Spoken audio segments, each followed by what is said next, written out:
Return, O virgin daughter of Israel, to these your highways by which you went. Welcome to Reunion Roadmap, a place to discover the people and communities along the highway of restoration for Israel's house of Joseph. Reunion Roadmap is a B'nai Yosef North America production.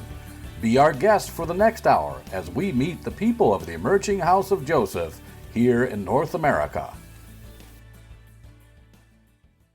Shalom, this is Stefani Pappas with B'nai Yosef North America, and with me is Al McCarn, our Executive Director. We are going to part two in our interview with Josh Tolley. Yes, we are. We're going back to St. Louis to pick up our conversation with Josh, part two of our three-part interview with him. He picks up the narrative where he's telling us about current relations of employer and employee and how does that stack up according to the Word of God. And as we have said earlier about this interview, it's paradigm shifting. It certainly makes my head hurt. But as we get forward into this, I think you'll see Josh is onto something here. Josh is onto some things that the Lord wants to reveal and have us get right. So the question is, how are we going to respond to this? And, we can't respond instantaneously and change everything overnight. No, but if we could just pray through it one step at a time. How's that sound to you, Tsefania? Yeah, that really is the way, because we need to really be guided by the Spirit for sure.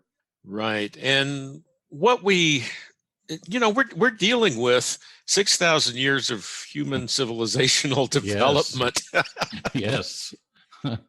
And in all that recorded history, we only have a small group of people at any given time who have actually tried to live according to the statutes of Yahweh, according to the scriptures. Yeah. And none of us have gotten it close to right. Mm-hmm. Even our fathers and mothers in ancient Israel couldn't maintain the correct way of doing things for very long. This is why we need new hearts. That is what Yeshua has made possible. And it'll all be right in the end. But I see here in what Josh is bringing us is a new aspect, a new dimension of how to pray for the kingdom to come and the Father's will to be done on earth as it is in heaven. There's a kingdom economy, and people have talked about it and tried to walk in it. But when you're living in Babylon, it's kind of hard to get out of the Babylonian norm, right? Oh, so true. Yeah. So part of the comfort I take is in, again, looking back at what's happened to our predecessors all throughout Scripture. And in this case, look at Egypt. The people of Israel could probably have overpowered the Egyptians and delivered themselves, but they would not have delivered themselves from what enslaved them in the first place, which is why God had to bring a deliverer and teach them the right way. We still need that. We still need it. And so I would encourage everyone to start praying toward that end. And with that in mind, let's move on out to St. Louis and pick up our conversation with Josh Tolley.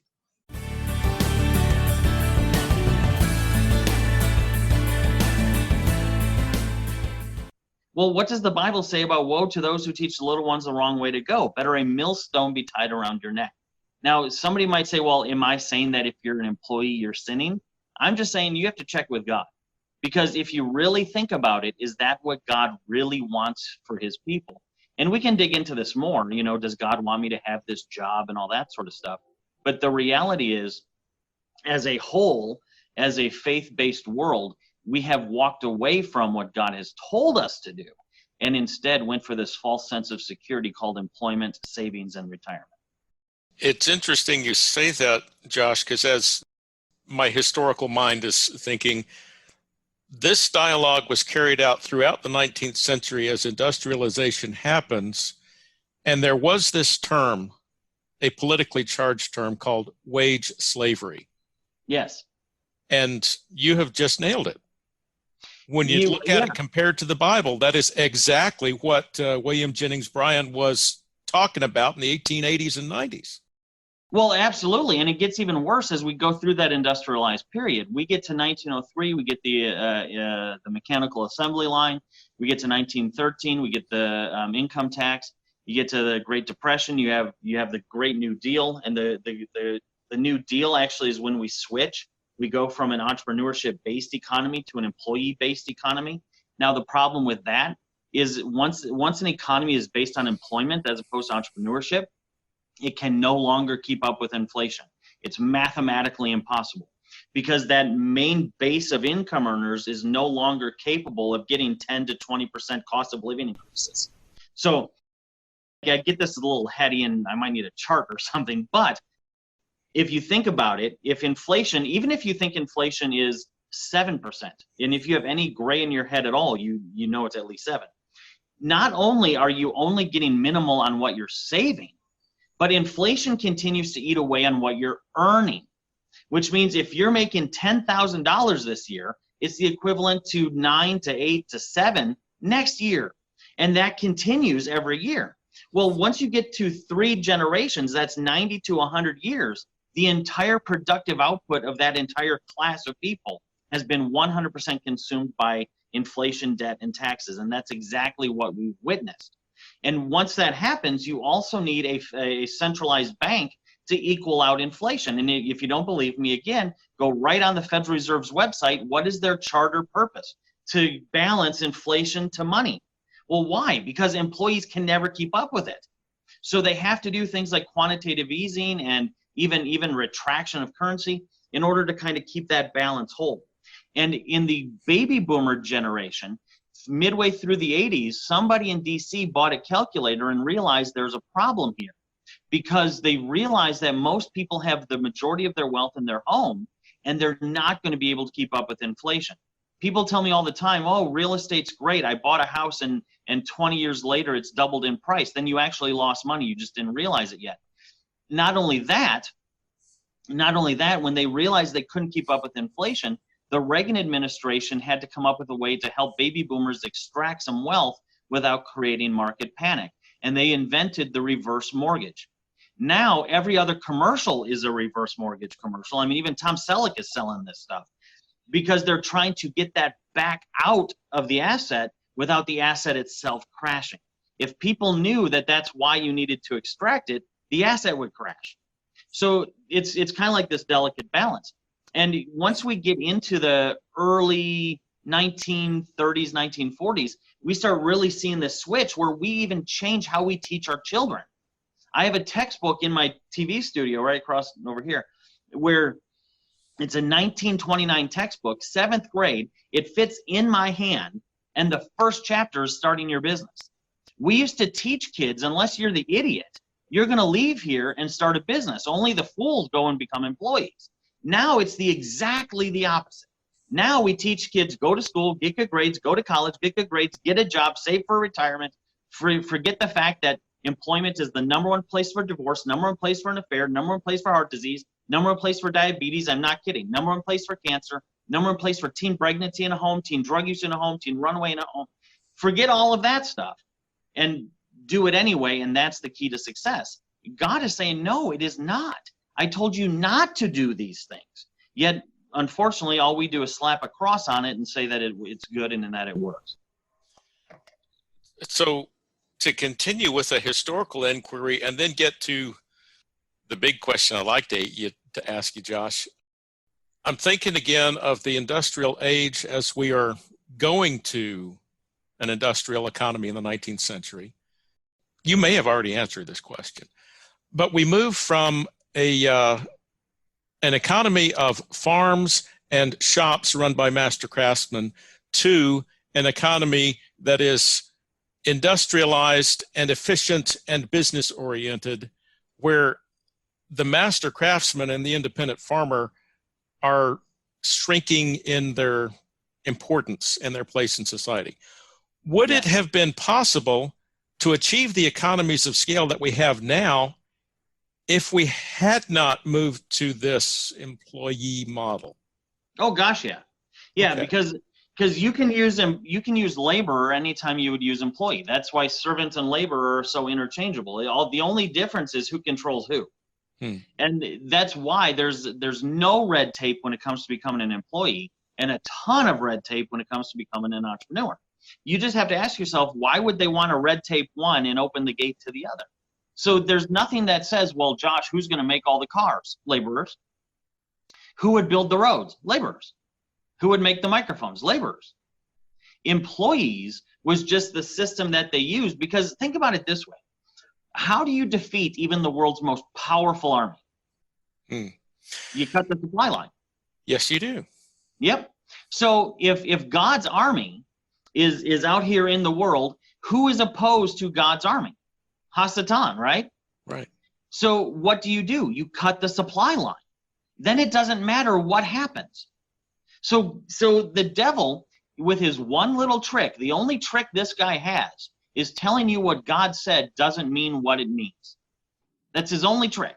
So that's what he did to Eve. That's what he did with Yeshua on the Temple Mount. Certainly he didn't mean.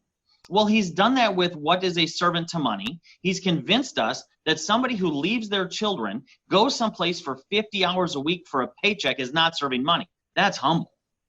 He's convinced us that somebody who says my family's important, my church is important, my people are important, but I'm going to move away for $3 more an hour, that's humble. No, that's greed. A lot of us have been greedy in our poverty. We've loved money in our poverty. But the devil's convinced us the opposite. Meanwhile, I know billionaires who work 10 hours a week, give away 90% of their income, and we think that guy's greedy. We've allowed the devil to redefine the definition. Well, it's kind of like politics. If you redefine a word, everything after that word is now going to be based on a lie. Well, that's what's happened.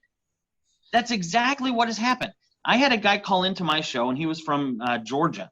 And he calls into the show and he says, Josh, you're always talking about entrepreneurship. I make 78 grand a year. I'm doing fine. You're just greedy. My response to him was, you greedy, selfish pig. You greedy, selfish pig. Because all I hear in, I make 78 grand a year, I got mine, is you. It's you. I'm going to take you to a children's hospital, introduce you to little Sally Sundress who needs a $200,000 operation. You look that little girl in the eye and say, no, sweetie, I got mine. It's amazing how we've convinced ourselves that as long as I have enough for me, I'm not greedy. Yet that's by definition what greedy is. And too much is just too much. And here's the crazy part about this. Everybody knows that that's not true. Ask your coworkers, what would you do with a 10% raise? And every single one of them will spend it on themselves. New TV, new tires, a trip, whatever. Ask somebody, what would you do if you won the lottery? And I'm not saying play the lottery, but what would you do with $200 million? And all of a sudden, let's see how greedy they are. They'll buy a children's hospital. They'd get a nurse for their mom. They would donate to veterans. They would, oh, wait a second. So all of a sudden you have more than you need, and it's about helping others. You don't have enough, and then it's all about you. So actually, none of us are really greedy. We've been convinced that if I have more than I need, I must then be greedy. But in reality, what we statistically see over and over and over, once you have more than you need, you can then help other people. Until that point, what you're doing is really just kind of self-serving pride, saying, well, I gave $10 to the mission, when in reality, $10 doesn't pay for the pamphlet it talked to raise the $10. It's just like on an airplane. If you don't put your oxygen mask on first, you can't help those around you. It's the same way with money. We have to get a biblical understanding of this, because the consequences are what we see now, which is record low tithing, record high bankruptcy, record foreclosures in churches, everybody pretending money doesn't matter. Yet when I go to a church and I look at 10 people's prayer requests, 9 of them could have been answered with under 20 grand. Okay, so now we get to the how do we fix it? Because Sure. I'm sure many of our audience, like myself, are thinking, we are in an increasingly globalized society with interlinked financial markets, and it seems like the elites are getting richer and richer, and the international bankers control the wealth. Where do we start trying to fix this and get back to the biblical model? Well, there's two elements to that. First, we have to realize that any weapon that's used against you can be taken and used for you. So this idea that the ruling elite have it, yeah, I agree with you, they do. But isn't it interesting how all these evil people are all entrepreneurs? Whether it's the Jamie Dimons of the world or the Jeff Bezos or all of them, Bill Gates. Notice how they all used what God said to use to create the wealth. And then we complain because they're killing us with it, and we're doing the whole serving money thing for $50 an hour. It just doesn't make sense. The second part, before we get to a solution, we have to realize the power that this has. Why is this so important? Well, because once you understand the power of free enterprise, look at the Muslim community and the Jewish community. A Muslim dollar will go hand to hand 14 to 16 times in that community before it leaves that community and goes into the general American population. A Jewish dollar is 10 to 12 times. The average Christian dollar, using air quotes, the average Christian dollar, 0 times. 0. We instead say, well, Amazon Prime has free shipping. Well, that's not what the Muslim or the Jewish community says. The Muslim or the Jewish community says, well, I'm not ordering it unless I can order it from a fellow Muslim, and that's it, period. And because of that, they can come in with 3% of the population and within 5 years take over the town. This is statistically why the Jewish people were hated. If you don't believe me, go look it up. They would move into a country, dominate financially, then the people there would be like, oh, you're evil, get out of here. The only thing they really did was what the Bible taught them to do. So again, going back to our the devil only has one trick. Here you have the faith-based Jesus or Yeshua believing community who's been taught the exact opposite of what we see actually work. If the faith-based community did this, the world banks would be dead in the morning. The only reason the world banks work is because the world is increasingly based on employment. Take employment away from them, the need for the bank goes away, and the whole evil house of cards crumbles to the ground. Which sounds very good in theory. Yes. But always the hard part is walking it out. Let me ask you how you would work this out in a scenario. Let's say there's a young man, new father. He's skilled at some things. He's been a laborer for a while, and he's very good at smoking meats and cooking, and has this dream of running a food truck. How would he do that according to what you have just laid out as what God would have us do, being laborers rather than employees? Well, two I think aspects of that. First is I typically recommend people do not get involved in businesses they know, like, or love. Those are typically the worst businesses to get into. The reasons being is, first, you kind of limit your eyes when it comes to opportunities around you. You're not looking at the 15 different ways to make $1 million. You're looking at the one way to make $100,000 that you think you'd really enjoy. That's the first problem. Second problem is it very quickly turns you into somebody who hates what you now do.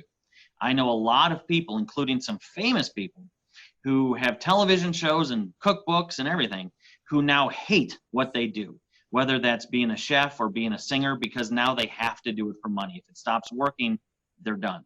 So I teach people to instead work this thing backwards. Remember when you were a kid, what was the easiest way to do a maze? Starting at the start and going to the finish, or starting at the finish and going to the start? It's always starting at the finish and going to the start. Yeah. Well, do the same thing with whatever you're planning on doing. Ask yourself first, how much money do I need to make? How much time am I willing to use to make that money? And who do I want to make it with? The reality is that Jeff Bezos made the $170 billion he has in the same 30-hour work week, and that's all he works, the same 30-hour work week that any of you have. The only difference is what he did with it. So if you're saying, Josh, in order to accomplish the goal that I think God has put in my life, that goal is never how to make money. God doesn't care about the money. And this is a really big, aha moment. What does he want you to do? Money's just a tool. So if you're saying, he wants me to be a missionary around the world, but I can't rely on churches anymore to do it. So how do I make the 200 grand it would take, in order to do that? Is that possible? Absolutely. Absolutely. I met a family, just a real quick story. I was at a tractor pull, and they don't have tractor pulls in the middle of, downtown Seattle. So I'm out in the middle of Nowhereville, but I'm at this tractor pull that's Thursday, Friday, Saturday, and Sunday. And I'm there on a Friday at about noon. I love to go things when employees can't go, so I hate crowds. So I'm there at about noon, and I'm getting thirsty, and I'm standing in line for this lemonade. And I'm in this line, and I'm starting to do the math in my head. And I get to the guy, and I'm like, okay, how much does this cost? $6. I'm already going to buy it. How much did this cost you to make? And he said, with the cup or without the cup? And I said, with the cup. And he said, 35 cents. And I said, so you made over $5 in profit for selling me a lemonade? And he said, yeah. I said, how many have you sold so far? This weekend so far, I've sold 1,200 of them. I said, how many are you going to make over the course of the weekend? And over the course of the weekend, he would make anywhere, depending on sun and rain, anywhere between $30,000 to $45,000 in profit.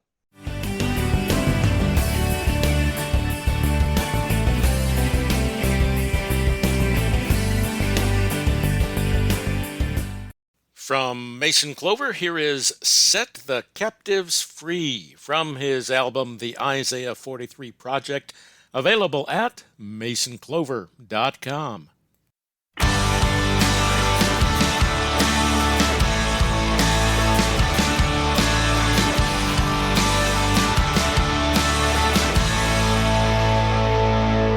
It was 1982, just born into the world, born so full of faith and love.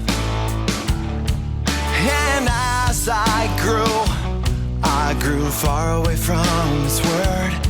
He never took away His love. He never took away His love. He said, I sent the man and walked on water. He came to set the captives free. He died and rose on the third day. He lives in you and me.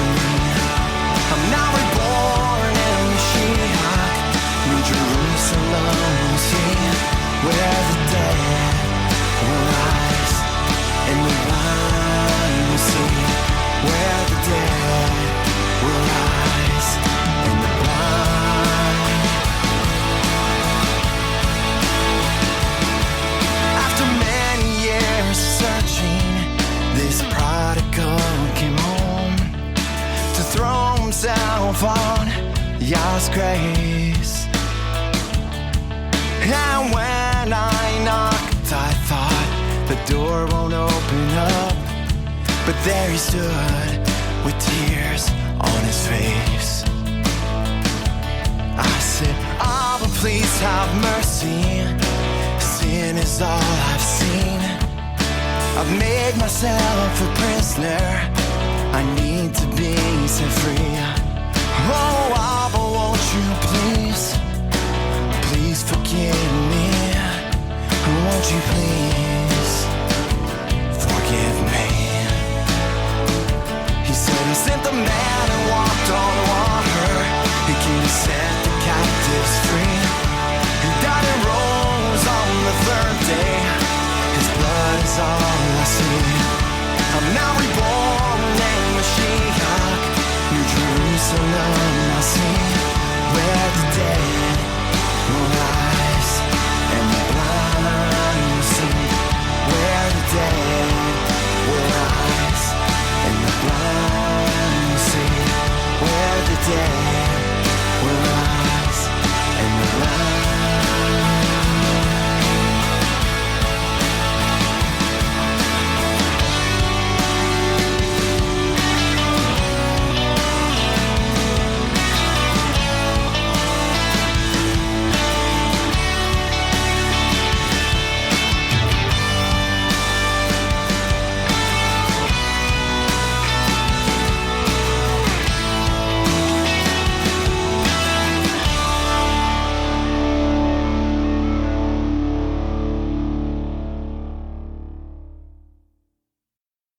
Shalom, everybody. Welcome to the mid-rush portion of Reunion Roadmap. This is David Jones, and with me today is Barry Phillips. Shalom, brother.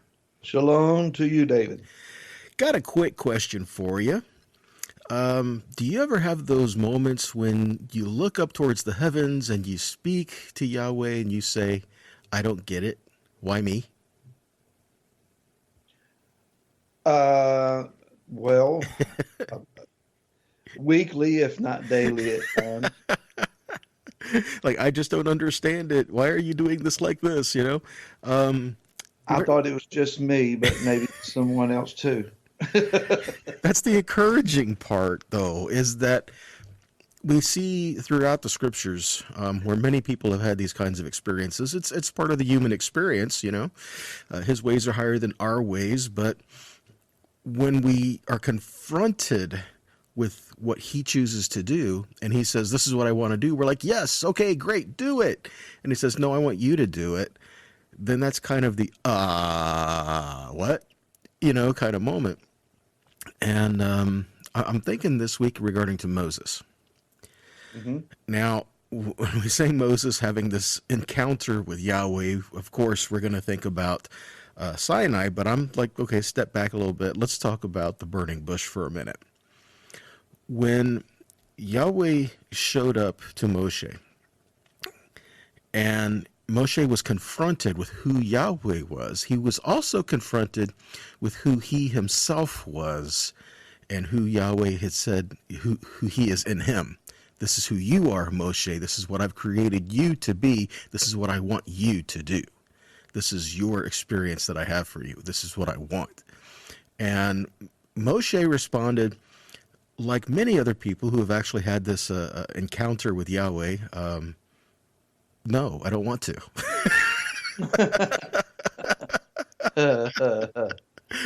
I'm reminded of Jeremiah who said kind of the same thing. Jeremiah was like, no, I don't want to.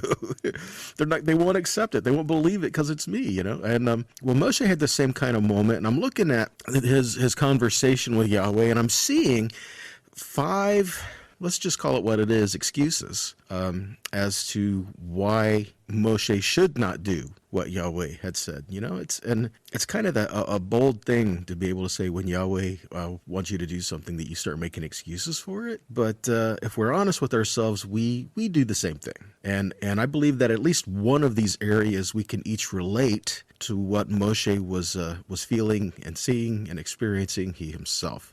And the problem with these excuses is that they were all centered around himself. I am this, or I can't that, or all this, which I'll break it down in a second, but they were all centered around he himself. And I think the answer to this is we need to look outside of ourself and look at what Yahweh says, because his word will stand and he will do what he said he will do. He just wants to use his people to cause it to come forth into the earth. And if he said he's going to do it, then that's where that trust comes in, that if he said it, he's going to do it. Okay. Mm-hmm. So let me go, before we jump a little further in, let me go through these five areas here. The first one we see, and you'll find these in Exodus chapters 3 and 4, and I'm not going to break it down verse by verse or go through it, but if you read through here, you'll see each time Moshe spoke to Yahweh in that, it was one of these excuses. So the first one I'm looking at is identity, and I'm going to paraphrase it. You know, who am I? You know, identity. The second one was authority, because it's, well, who are you? You know, well, I'm going to go. Who do I say sent me? You know, who are you? The third is faith, saying, well, they won't believe me. And the fourth was ability. He said, I am not a man of words. You know, some people say he had a speech impediment. I don't know if I subscribe to that or not, really. The point is, he said, literally, I am not a man of words, which I do find, as a side note, funny, because the book of Deuteronomy starts, Ele Hadvarim Moshe, these are the words of Moses. The fifth one is obedience, where he says, please send someone else. Please send anyone else. Mm-hmm. And ultimately, he comes to this terms where he will go. But it took Yahweh getting angry with him to basically shut him down, stop making the excuses, and just do it. You know? Well, yeah. And I'm looking at these 5 different areas. We can really go any direction with these and fill our time with any one of these. But I kind of want to just leave it open and to say, okay, Barry, given this thought process, what's your initial thoughts on that? Moshe was minding his own business. And there I was, minding my own business. You know, he didn't ask for this. His initial attempts to do what he was now being called to do was a failure. He's 40 years removed from the crisis. It's somebody else's problem. I tried to help those people and they rejected me, and I stuck my neck out and it almost got cut off for, so, why now? Who are you and why are you showing up now? But you got to know that Moshe, in the inside of the man, was unfulfilled. He had an empty void going on there. And not only does nature abhor a vacuum, but your spirit does as well. So when there's an emptiness in there, your spirit is not going to leave you alone until it's resolved.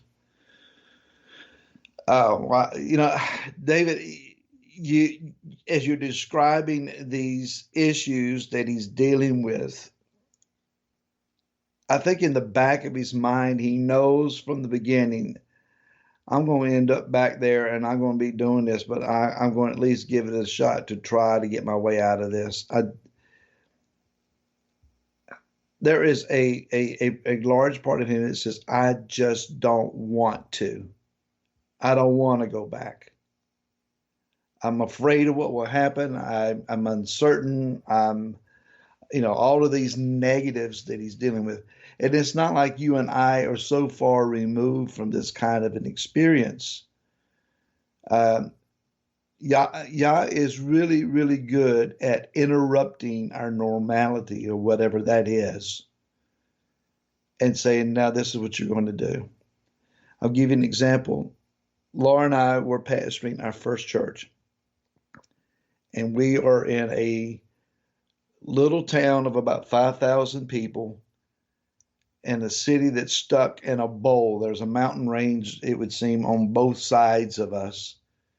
And we're in this bowl area, and the only thing going on in that town is a paper mill. It stinks. And the people glorify the paper mill because, as they say, that's their bread and butter. And I couldn't get them to understand Yah is your sustenance. He is your supply. And I was frustrated. It was a very oppressive place. We lived in a little house that was less than 700 square feet. It was tiny. And it was damp down in the basement and cold upstairs up on the main floor. We had just found an apartment that was 3,200 square feet. Can you imagine that? 3,200 square feet. Wow. There was room enough in the living room for my kids to play ball. It was huge. We had 3 bedrooms that were 12 by 24. We had room for the first time. We lived there maybe 60 days, maybe. And I get this phone call from our state overseer. I'm moving you to a coal mine town on the far end of the state, and you're going to be living in a double wide. And I had no choice. All I could do was say, yes, sir.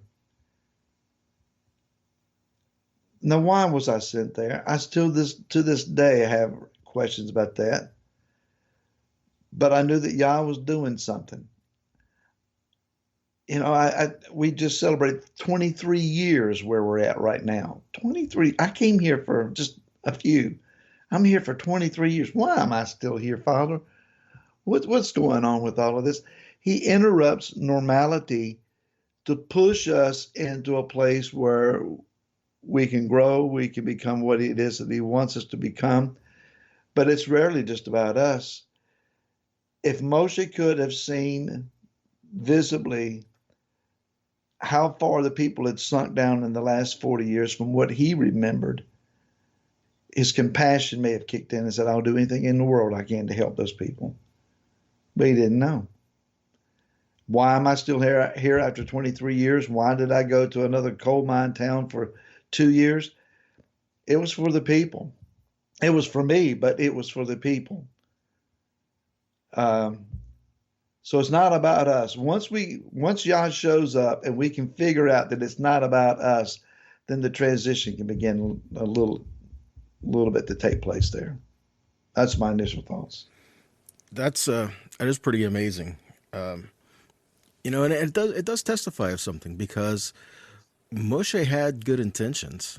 I mean, the 40 years prior, he had good intentions. Oh yeah. He saw his brother oppressed and saw he was being beaten, and he wanted to stop it.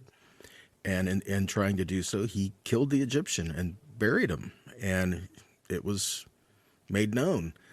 And so here he is now, Yahweh saying, I want you to go free my people. And he said, there's no way. It can't be done. I tried it. And I think when we're faced with that, if we have to realize, okay, he tried it his way. And we have to stop and say, no, we have to see what Yahweh desires for us. Much like when David wanted to bring the ark back to Jerusalem. Is that worthy? Absolutely. Is that noble? Yes. Is that the way it should be? Yeah. But he did it the wrong way. Yeah. And in his zeal to just hurry up and do it and get it done, somebody lost their life. And then he had to go find the Levites and say, hey, how are we supposed to do this again? David, when Moshe did his initial effort, his own people rejected him. Once you've been rejected, it's hard to find a place where you're willing to be accepted. David's initial effort was rejected, but he had to be contrite and broken and ask, okay, I need help here. The cause is worthy. How do I do this right? Moshe, I think, spent 40 years soured in his spirit over being rejected. I was only trying to help, and they rejected me. So he comes to this burning bush, as we're describing, and it's like, oh, now you show up? Now I'm going to be accepted? And one of the things he said, you mentioned here about faith, they won't believe me. And it's not that the cause was not something unbelievable. I think the emphasis is on that last word, they won't believe me. We put ourselves in that situation, don't we? We all get stuck up in the past. We get held up by the way things were. We're stuck in something that used to be. But this is where coming to realize, when Yahweh has called you to this point, when you surrender yourself to him, acknowledge, okay, not only is he Yahweh, but he is my Elohim. That's why when Yahweh appeared to him in the bush, which, I believe was Yeshua here, but we won't get into that. But here he says, I am the God of Abraham, the God of Isaac, the God of Jacob, your fathers. And when he says, well, tell the people the God of your fathers, the God of Abraham, the God of Isaac, the God of Jacob, he has sent me to you. There's an association here between saying, well, I know who he is, but then saying, but he is my Elohim. And when that happens, he changes us. Yeah. And I think that's the point that we're looking at, is that he changes us, and we're no longer the things that we used to be.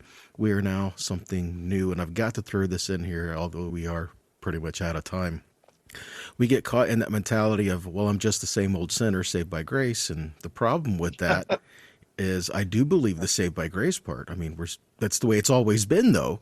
But I'm not the same person I used to be. Because when Yahweh calls us and we surrender to him, he says we are to put his word in our hearts, and that changes us. Yes. Well, indeed, we are out of time. We'd love to hear from you. You can contact us at reunionroadmap@bnei Yosef, NA David, shalom until next week. Shalom, brother.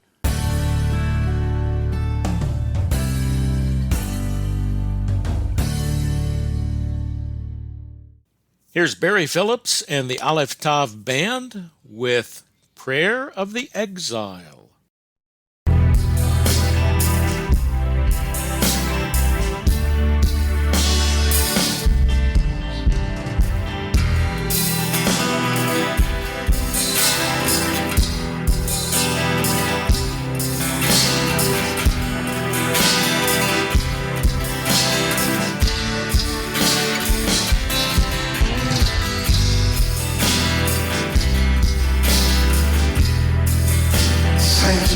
Thank you, God, for forgiving me.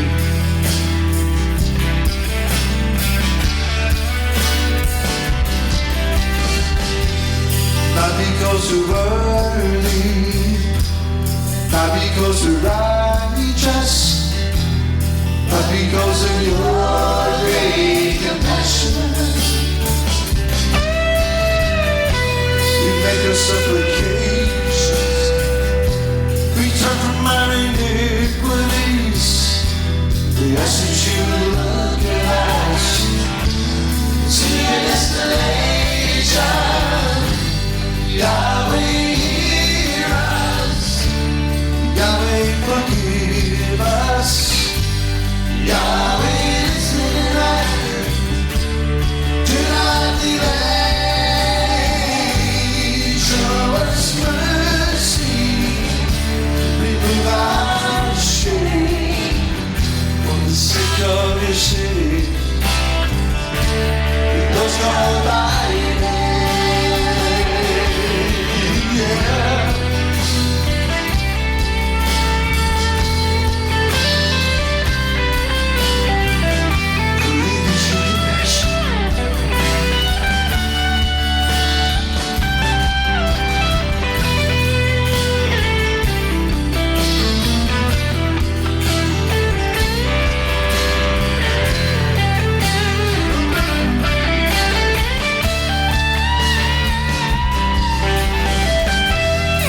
Because you're worthy, not because you're righteous, but because of your great compassion. We make investigations.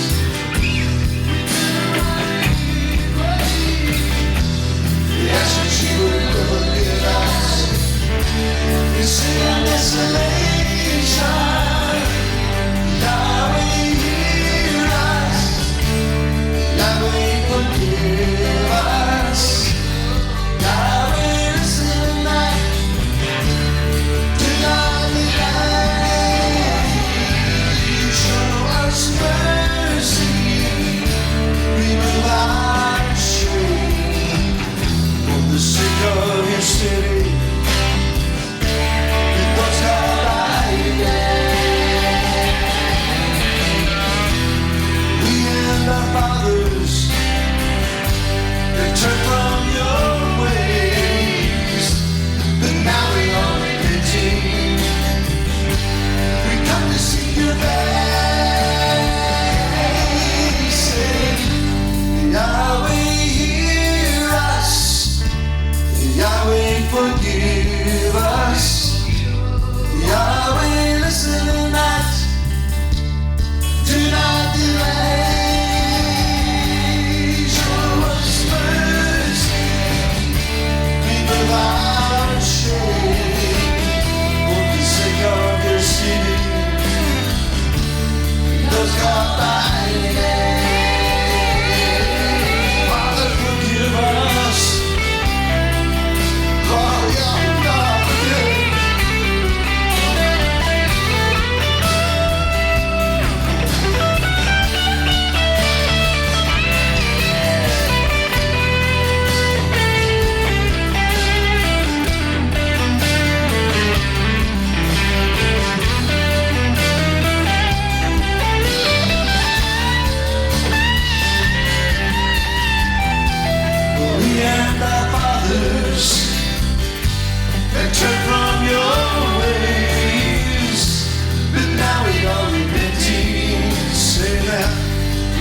seek your face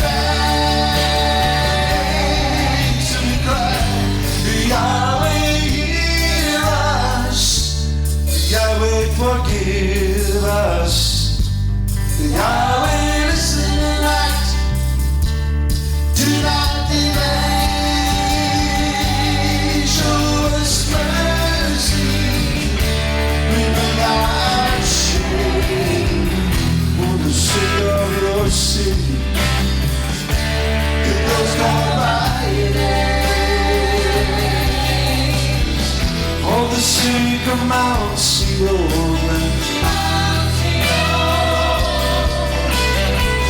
for the sake of Jerusalem,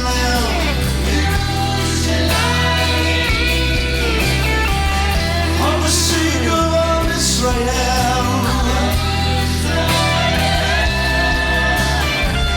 for the sake of your city, it does not abide.